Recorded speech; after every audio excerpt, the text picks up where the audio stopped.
back to the stage, Todd Thompson. I was kidding. That was a joke. It was a joke. It was a joke. All right, so we've got a mic set up there, correct? Somebody wave where the mic is. Over there. Okay, so if you have a question for Todd, please speak into the mic clearly, and we'll get your question. Actually, if I can just introduce the team here, we got Tim Franta, producer. Yeah. Dave Teague, producer. Vince Escuro, executive producer. And is there anyone else here from the team that wants to come up? All right. Don't want to leave anybody out, you know. We got that awkward silence. Question? Okay. Well, so thank you very much. We'll talk to you guys. Who's gonna be the first one to have the courage to get up? Besides my son. If anyone needs to ask a question, right here. What's your question, buddy? Oh, see? He may start singing. We're not sure. What other movies are you going to make? I'll tell you when I put you to bed tonight. Wait, this one's over. What's the next We're one? working, actually, it's a good question. I'm working on a Beatles project right now called Prefab. Pre-Beatles, called Prefab. We're working on a project called The Highwaymen, about the Florida artists based down in Fort Pierce. And I'm also working on a documentary called What You Knew, which is a Florida story based out of St. Augustine. Hey, Todd. Peter Gordon over here.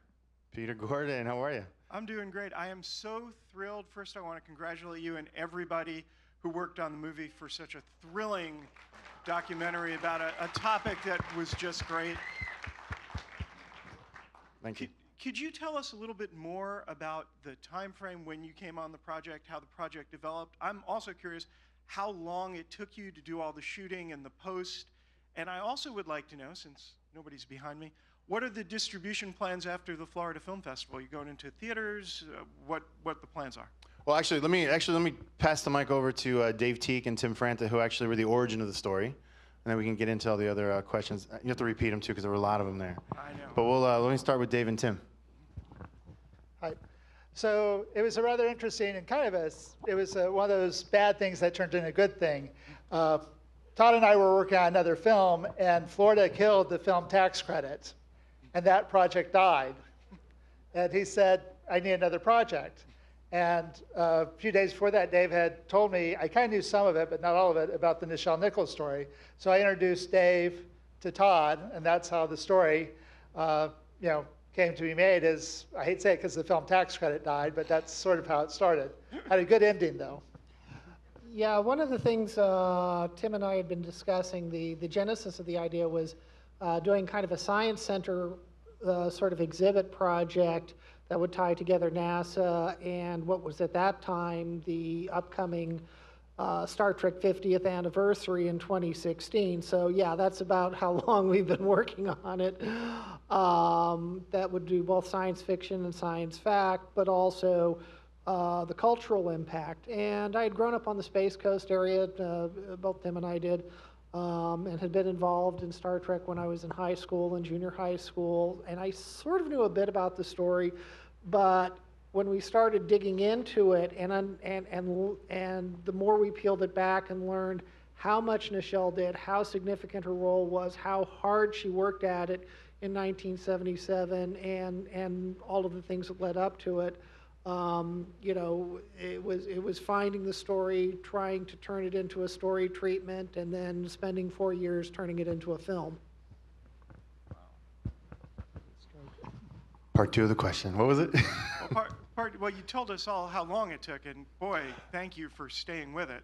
I'm just curious, what are the plans for the film after its premiere screening? I was so glad to be here. Well, we're actually, we're represented by a documentary sales agent named Submarine Entertainment, probably the best sales agent in the business, actually. So we're very fortunate to have them on board. They came to us about 2 years ago, so like 2 years into the project, we had cut an early trailer, a little teaser trailer, if you will. And Josh one of the owners of Submarine, he was at the Cannes Film Festival, and he must have gotten up like at 3 a.m. to use the restroom or something, because he immediately called Sean Reck, who's our supervising producer, and said, "Oh, tell me more about this film. We need this film." So we knew right away Submarine was interested, which is great. It kind of gave us that little extra momentum to, keep going and finish things off. But as far as distribution plans, I mean, we're going for worldwide distribution, and we're just in the process now of, having those discussions. So not a whole lot I can tell you at this moment, but it's coming. Great.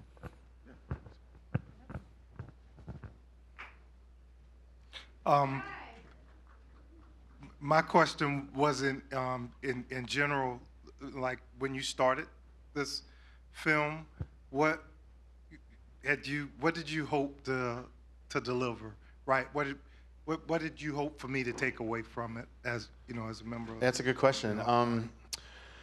Well, so I got the phone call in November of 2014 that we were going to do this, and it's my first documentary. I consider myself more of a feature film director, if you will, with somebody has a script and can go off and go make a film. But I told Tim and Dave early on that we're making a doc, but I don't want the audience to ever feel like it's a doc. I want to engage them. I want to keep them interested and keep them at the edge of their seats, through the whole thing. And as we got into, as Dave had said, as we got into Nichelle's story, and what was great is, she published that 400-page book for NASA, her final report, and that was really our blueprint, kind of just to dive in and exactly follow her trail of what it took for her to accomplish what she did. So we approached the project that way. We wanted it to be more entertaining, but obviously educational at the same time. And I just, personally wanted people to walk away with a feeling of inspiration, and most importantly that, you each have the power to go do something great out there in the world. You don't have to be a TV star, you don't have to be a movie star, you don't have to be a politician. You can just be you, and you could be completely 100% passionate about your beliefs, convicted to your beliefs, and go for it and change the world. Simple enough. I certainly got that. I think there were two phrases that kind of guided the early thing is how does change happen, and one person can make a difference. Exactly, yeah. Okay, my question is about memory. You used documentary footage from another documentary that covered apparently a similar version of this same subject that was almost 30 years old. Memories fade and change and embellish over time. I was curious in the course of shooting this version of this, if stories didn't quite match when you were interviewing her, and if you how you dealt with those moments with her. If there were any humorous things that you could share with us about that. Well, the really interesting thing was literally less than 3 months after we got her to agree to do it, she had a pretty major stroke. So we also went and started to film before we had the budget done, which I recommend you never do, but I'm glad we did it. So a couple of things. Her long-term memory was nearly perfect. There were little things like the astronaut class size from 25 to 35, but the substance of almost everything she said. Now, some interpretations, I personally believe her greatest contribution was that 3 of those astronauts who have been selected regardless of her. I think Ron McNair and Guy Bluford and Sally Ride would have been picked no matter what because they were that good. What would not have happened is there would have been 10 additional people for that astronaut class. There wouldn't have been 6 women, an Asian, and 3 African Americans. And Fred Gregory definitely would not have been there. So, taking credit for all, that's one thing, but she definitely expanded the class to 10. And so it's interpretation, and, she knows when to be a diva and when not to be a diva. And we really didn't deal, we saw her be a diva when she needed to be a diva and was on our side. So she's great like that. We did a lot of fact checking too on some of the things that people would say, like I think one recollection when they spoke about the band that played when the Enterprise came out, there was a Marine band. That's what the original clip said. And then when we researched it, we found that there's no Marine base anywhere near there. There's an Air Force base, and the reason I knew that was my brother was stationed there. No, actually, Marine Corps Air Station Okay, but I fact-checked it by contacting the director of the Marine Band. And I said, did you perform at this? So we didn't, we didn't just take one fact. We didn't just take what was on the internet. We went back to the sources. And I got an email back from saying, no, we have no record of having played at that. Plus, the uniforms of the people in the band from the actual footage, they were blue. Yeah, that's true. Air Force blue. So. Actually, I gotta say one thing too about Vince. Vince came on the project also as a content manager, and if anyone knows anything about that and making a doc, I mean, this guy just had thousands and thousands and thousands of photos and footage and this and that. And I mean, he started off this film with a full head of hair. I swear to God, and this is how it ended up, so that's it. There was one of the things that Neil deGrasse Tyson said is what does a change mean? You can't imagine it any differently. And, going back and where were we in 1977 and 1978? And we weren't all the way out of the 60s, and we weren't where we are right now. So one of the things about the Black Stars in Orbit video, which was about a half an hour interview for a PBS documentary that was done and aired in roughly 1990 thereabouts, was one of the few interviews where somebody went in depth to ask her about the details. There was a lot of other detail in her autobiography. And some of the other interviews. It was just, we had to really dive deep and dig deep to find the materials to do that. And certainly I think her memory and it was fresher for her when she did that 1990 interview. It was closer in time as an experience.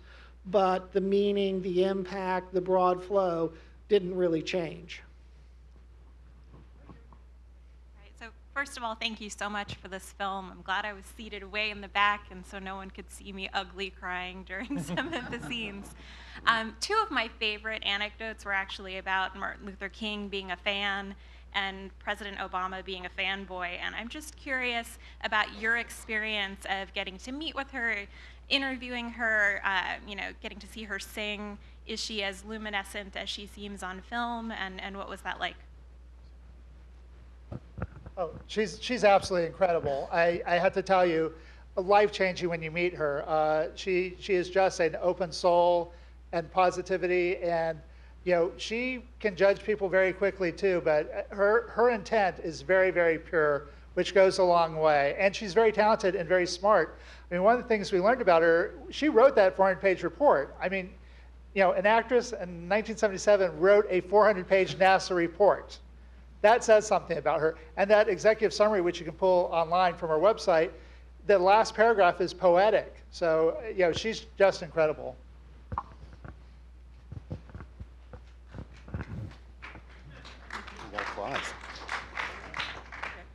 My question is, when you first approached her about this project and she accepted, how big a role did she want to play in shaping this, and how big a role did you want her to play? Well, she was obviously my first phone call once we had a chance to kind of dissect the story and figure out what it was going to be all about. And she came on board. Like we started talking November 2014. Like I said, by February of 15, she was on board, and she obviously was 100% behind the project, and she even asked to be a co-producer, and that was instrumental because as we reached out to NASA and different organizations and Washington University and all that, it just helped to have her involved a little more than just the subject up on the screen. So so she was very involved and whatnot. But I do have to tell you, one of the most moving days, the day she signed the contract, was a week after Leonard Nimoy died, and it was the 50th anniversary of Selma. So I can tell you the day she signed that, for permission for us to do this, it was pretty impactful.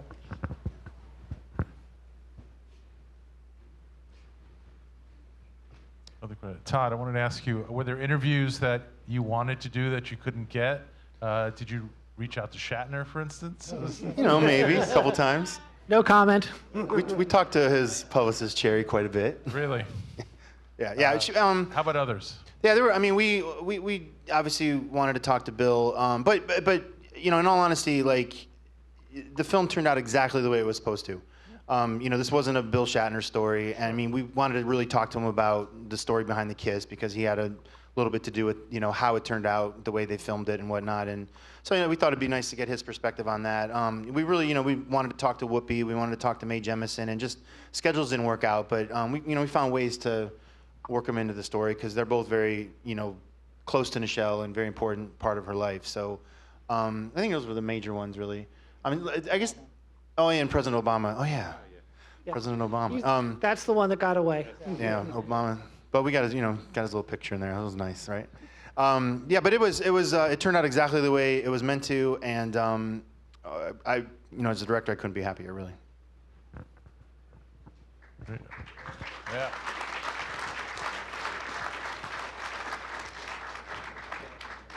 Other questions? Any other questions? You can ask a question. I got a couple of people going up there. Oh, going to the restroom. Sorry. Well, let me ask you this. So, as you mentioned this, touched upon this briefly earlier, but we've always known you as a narrative filmmaker. And what kind of challenges did you have trying to make your first documentary? Because this isn't just I'm dipping my toe in the water. This is a really good documentary, and for a first feature documentary, it's incredibly impressive. So, thank you. So yeah, what kind of challenges did you well, have? again, thank you very much. Again, film director, you go in and your script is your blueprint. I mean, the first thing we did was, and the guys will recall this. I mean, we basically, the first question I had for them was, what is Act 1, what is Act 2, what is Act 3? I really followed the tried and true, story beats that I know and love and that I use in all my films. And again, her report was so helpful, and ironically, like, the history of it just really sort of naturally fell into place where it should have, for all the different beats that I like to make sure we hit. But it was, I guess where the challenge comes in is, as a director, you're obviously on a very low budget, and you're walking into every single scenario which is like an interview basically. And like, we'll go to Kennedy Space Center, for example, and we know we're going to talk to this person, this person, and this person. We know who they are, we knew what role they played in the story, and we knew what we wanted to ask them. So that's kind of the best you can do from a script perspective, and you hope you get everything you need and want, and you don't leave and 3 weeks later like, oh man, I should have asked them that.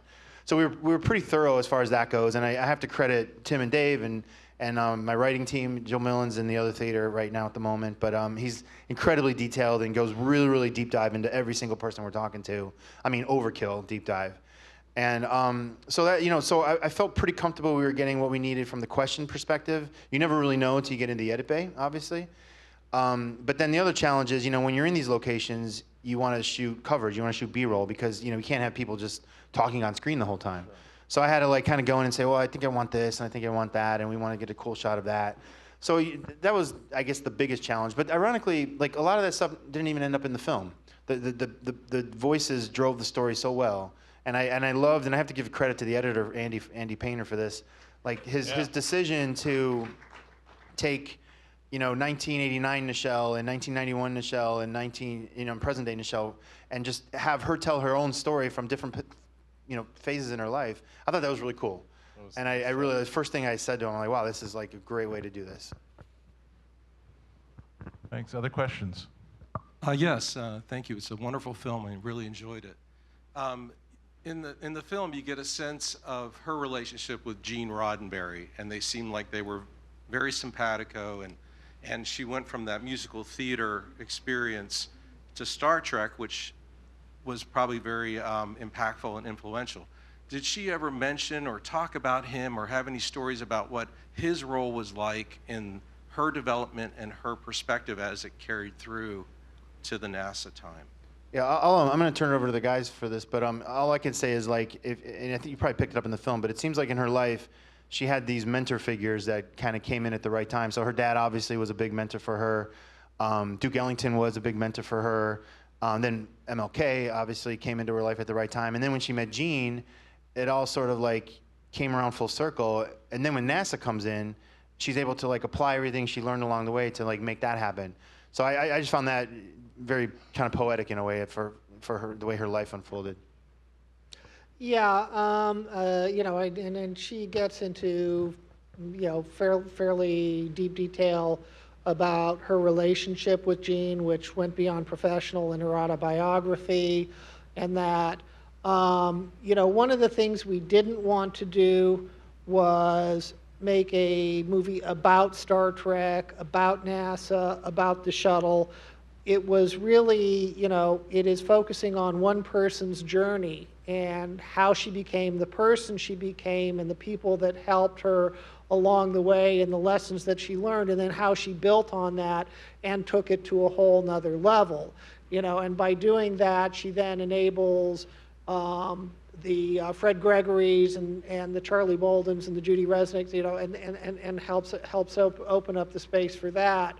So it really was the one person makes a difference. There was, a kind of, the hero's journey, the mentors, we really kind of wanted to do a documentary that had a Disney princess story like Mulan or Brave, where a character comes out, is a bit of a fish out of water, and accomplishes the great things by drawing on the lessons that she's learned and her inner strength. So, you can, there's a lot of Todd's background and legacy coming out of Disney that is, deeply marinated in the philosophy and spirit of the film.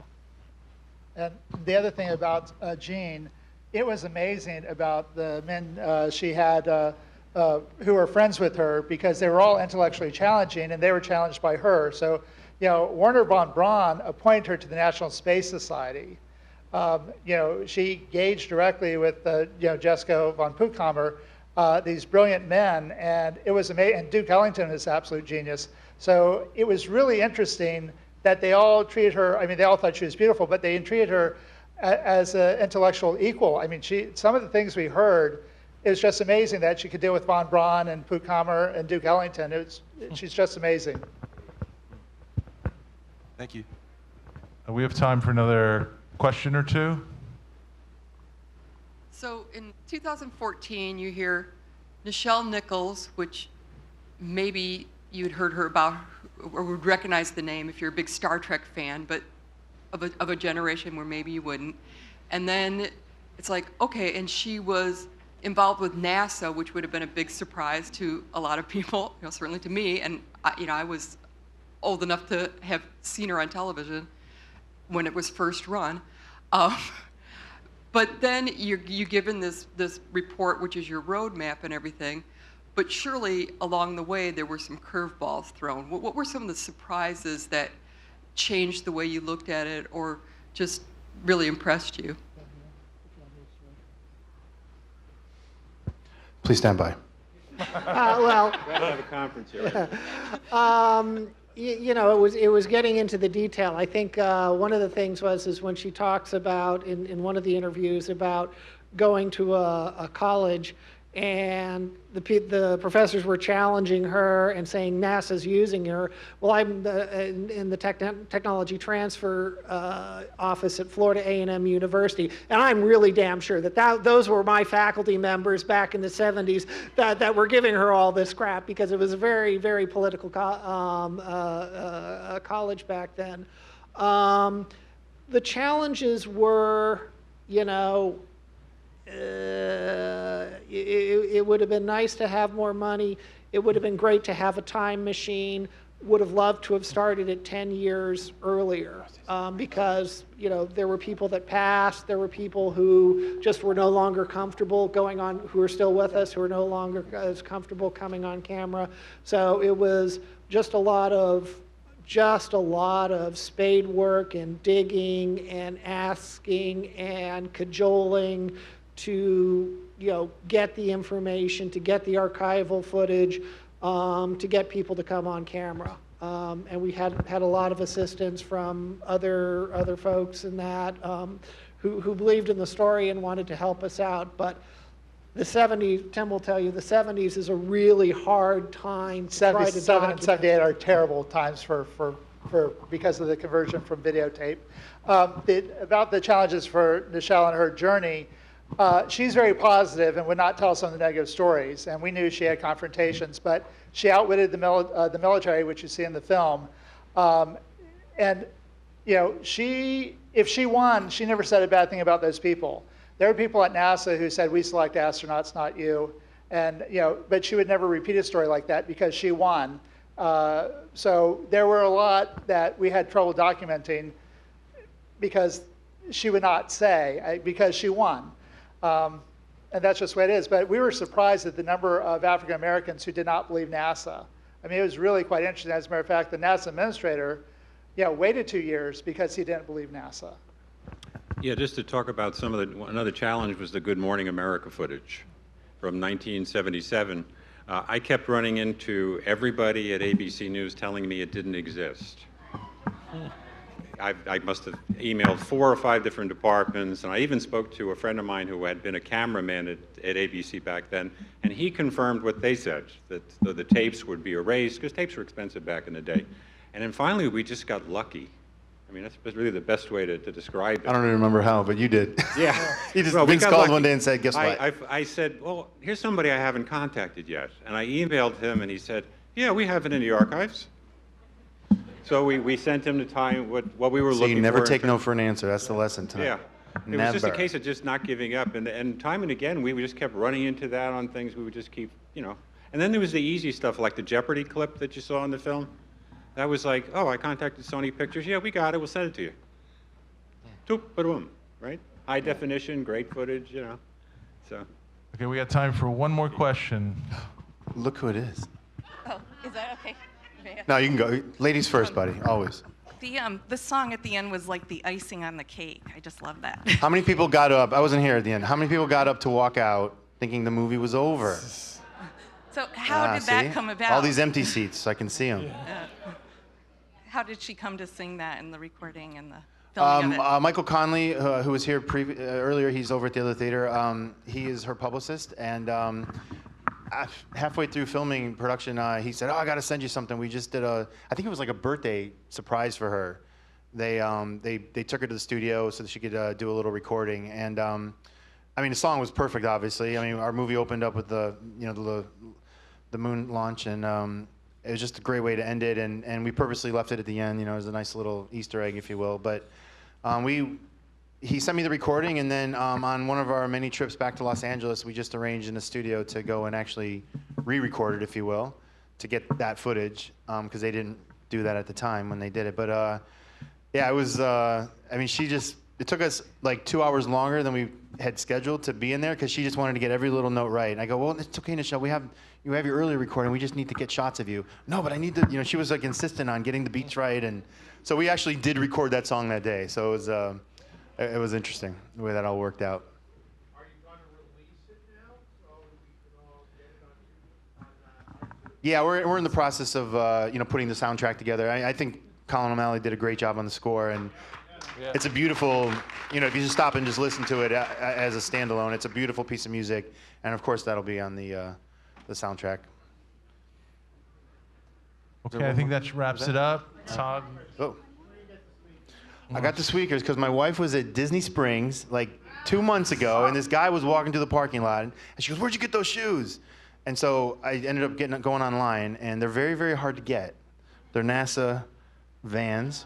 I can change the little flag in the back. If Russia goes to space, I can change it out, and they're very cool. So my wife found them for me. Oh wait, we have a question right there. One more. Quick question. Okay. Mike Capone. Yes. Now, after you've done all this, and obviously you had so many great interviews. What did they say? I mean, Colonel Gregory, Nichelle. I mean, what did they say? This is just unbelievable, because it was. It brought a lot of us to tears. You mean during the interview process? Or right now? Have they seen the film yet? Oh no, no, you guys are the first ones to see it. That's why it's called a first look. See? And the movie that gets released is gonna feel a little different than this one. We're gonna do a whole graphics pass on it. We're gonna do a couple little tweaks here and there, but yeah, it's gonna be a different film, slightly different film. So you guys are seeing it for the first time, and you'll probably never see this version of the film again. Very cool. All right, well, thanks a lot. These guys have to get over to Regal for their Q&A. Thank you so much for Women in Motion. Thank you, everybody. Appreciate it. Live long and prosper.